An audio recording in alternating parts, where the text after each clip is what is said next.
No one could have expected this to happen. No one saw this coming. There was no warning. No public service announcements were made. Not until it was too late. I wouldn't have believed them anyway. No one thought it would be this bad. But now, this is my new normal. 7 a.m. I wake up to the sound of the pre-recorded morning alarm. I look out the window at the now always hazy, yellow-gray sky. I climb down from the top bunk and walk over to the tiny metal sink in the corner of the room.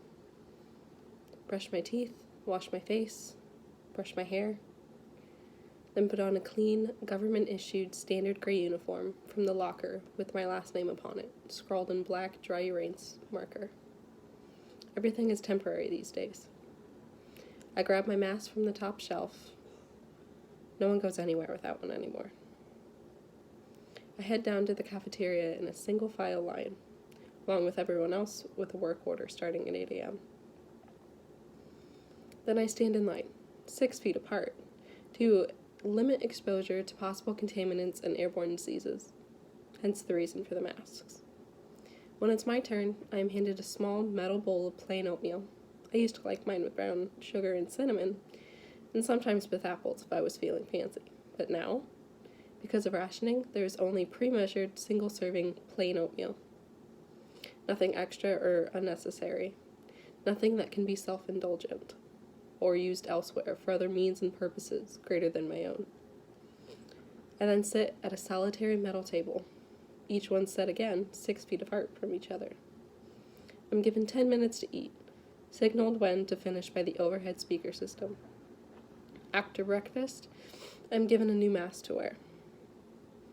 As if it really helps. But who knows? They might actually limit the spread of the exposure. I then report to my workstation. A large locker room, spread out of course. We dress in protective suits, rubber boots, gloves, and heavier duty masks. It is my job to help clean up the waste outside, to clean up what's been discarded. Yellow newspapers with headlines blaring, "Is it the new plague?" Garbage bags, old, unused car parts, cardboard boxes, needles, you name it. All these things line the street. We are put to work to try and restore the world to what it was before the smog, the disease. My incentive is that I am helping to restore the old world order by removing one piece of garbage at a time. There's a reason why they make anyone under the age of 40 have a cleaning work order, if we even live that long anymore. Only the youngest have the ability to do so. Everyone else is too sick and weak, and they eventually die off faster than the rest of us.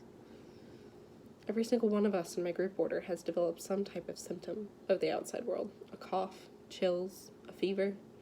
For me, it's a rash on my hands and feet, and the inside of my mouth. I told you these protective measures didn't help. I mainly think they had them handed out to make sure that everyone thought that they would help, to try and at least decrease the widespread panic running through everyone's mind.